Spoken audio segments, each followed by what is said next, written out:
Today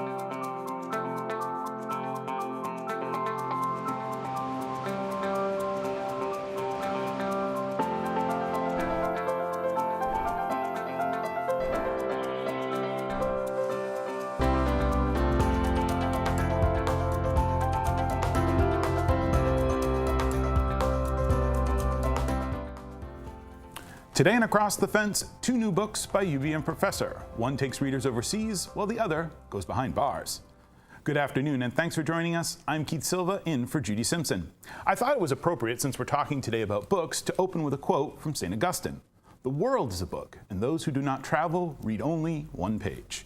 Books are a great way to travel from the comfort of your favorite chair, but there's nothing wrong with going out, getting lost, or as you'll see shortly, paying a visit to a place you've only seen on the big screen. Our guide today is professor from the Department of English at the University of Vermont, Tony Magistrale. His collection of poems is called Dialogues Among Lost Tourists, and he has another book he co-authored with Mara Grady, The Shawshank Experience, Tracking the World's Favorite Movie. Welcome back. Thank you. Pleasure to be back. A pleasure to have you. Before we talk a little bit about the books, what kind of traveler are you? Are you a person who follows maps, or do you just wander? I'm a wanderer. Yeah, it's part of the reason why I named this new book Dialogues Among Lost Tourists, because I really believe that getting lost in a strange place is a great way to discover new things. How did this collection come about? Well, it was a process. This is probably 10 years of poems that have been published. Some of them have been published in magazines, but this is the first time they've all been brought together in the same place. And it's the book itself is divided into three sections. One deals with lost fathers. The other one deals with lost tourists, which are poems that are about travel. And the last one deals with dialogues of paint and marble. In this search for lost things, how old is the oldest poem? God, I'm tempted to say about 20 years old. Yeah. So you've been working on this for a while. It's been in process for a while, but most of the poems are new. Is writing poems a way for you to process where you've been?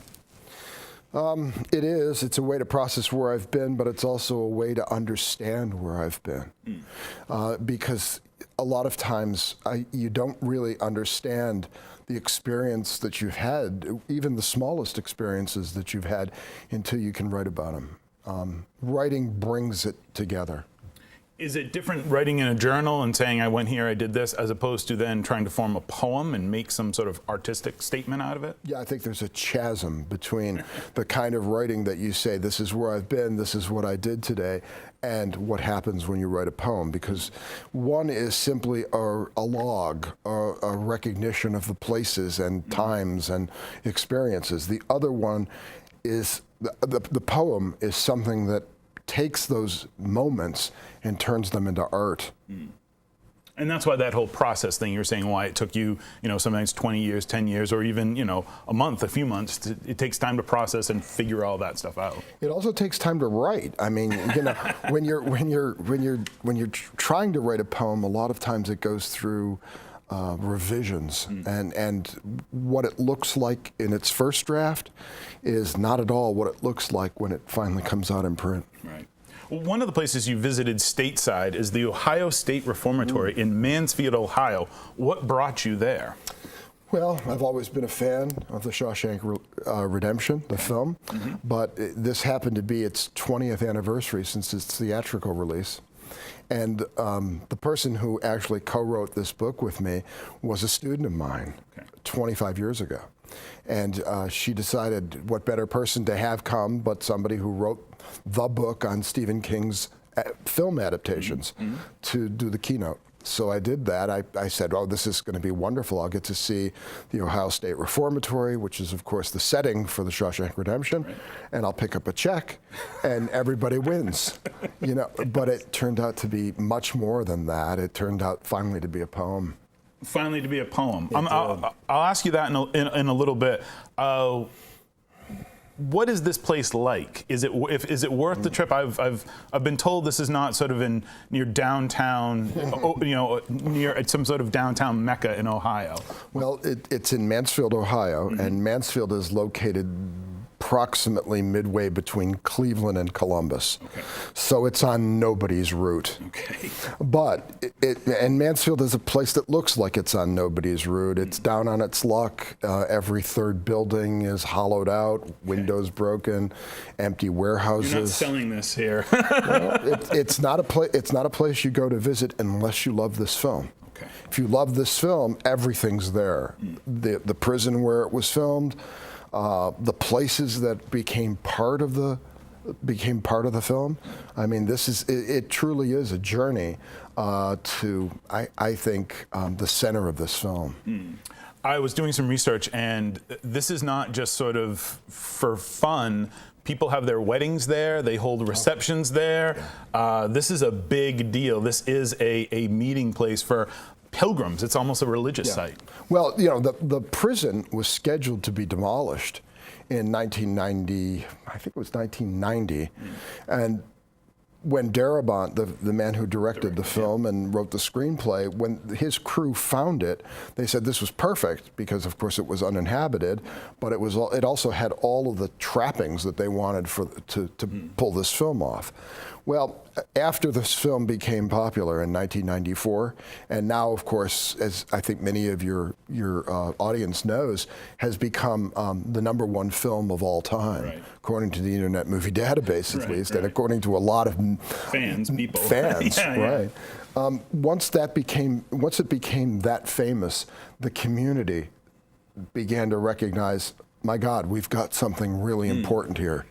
And the prison began to grow on not only the community, but of course, a kind of international community that came to do a pilgrimage here, to do homage. Are you dispassionate when you go there? Are you like, no, I'm just here to sort of, you know, be an English professor and explain this to you, or are you a fan at all? I'm both. Both. I'm really both. When I went to that prison, I went there to discover what it was about this place that had captivated me for so many years. I've been a fan of this film since it first came out. I've taught it at least 25 times. In the last 20 years, at least. So I wanted to go there, and I wanted to indulge the whole concept of fandom, which is part of what this book's about. This book is also about the issue of what happens when fans discover a place that's still there that brings them back to a film or a piece of art that they recognize. What inspires the devotion? What brings it about? What is it? What's in the DNA of this movie that brings out such devotion? There are a lot of ways to talk about that. Let me go right to the heart of it. It can make men cry. Okay. And there are not many films that can do that. Okay. Cornfields in Iowa and prisons in Ohio. Exactly. Gotcha. Exactly. There's something about the Midwest, Keith. Yeah. The sort of elephant in the room here is Stephen King, who wrote the book that The Shawshank Redemption is based on back in '82. Rita Hayworth and The Shawshank Redemption. Is he even a factor in the Ohio State Reformatory and what's going on there? Are fans of the movie, and the book can kind of it's its own thing? Well, I think you've got a dual representation here. Okay. I mean, people are drawn to this film because Stephen King wrote the novel that it was based on. Ironically, the novel's only about 100 pages long. So what Darabont did in writing the screenplay to this was to really elaborate on King's novel. There are many, many moments, and that's one of the reasons why I wrote the book. There are many, many moments when this film extrapolates beyond King's novel. And of course, one of the most famous scenes is the Mozart aria that takes place, you know, over the prison yard where they play the Marriage of Figaro. That is not in the film, or that's not in King's novel at all. Right. Are people that you meet there, your fellow pilgrims, your fellow visitors, have they read the book? Are they there because they've read the book, or are they there because, you know, they've seen the movie? Well, this is that dual representation. Right. You know, the Ohio State Reformatory gets 110,000 visitors every year. Part of the reason, a huge part of the reason for that is because of the film and the book. The other part is because of prison tourism. The Ohio State Reformatory is now on the same map with the Eastern Penitentiary in Philadelphia and Alcatraz out in California. Right. It has, in some way, struck a chord with people who want to go to visit prisons. And that's a whole different discussion. That's a whole different discussion. As opposed to, I won't ask you to remember how many times you read the book versus seen the movie. Is that devotion, that love for the thing, because they love it for what it is, or because it's one of those movies where you see something new every time?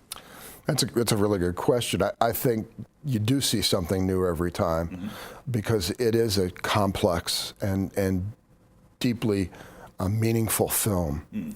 So yeah, I would say that part of it is because it's just a good story. Just a good story. It's just a good story. I mean, I defy anyone who's doing channel surfing and they come on the Shawshank Redemption. I defy anyone to change the channel.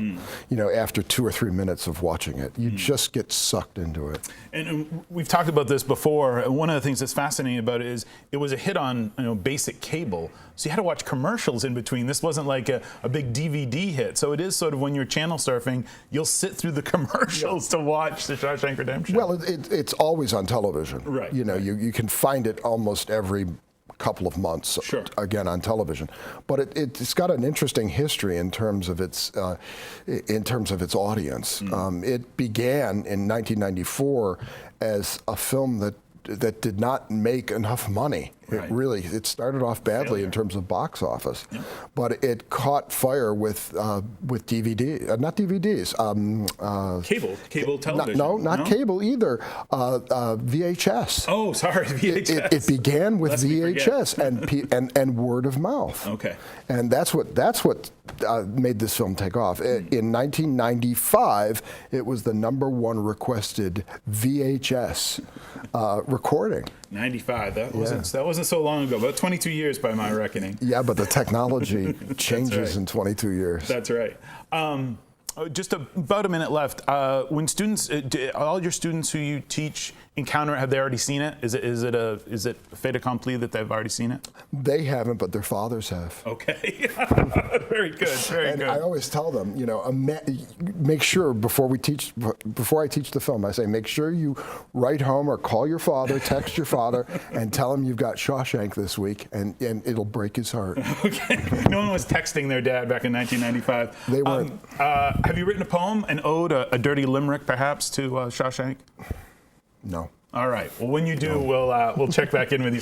Tony, thank you very much. Yeah. I want to thank everyone here at WCAX for making this program possible. And as always, thank you for stopping by Across the Fence.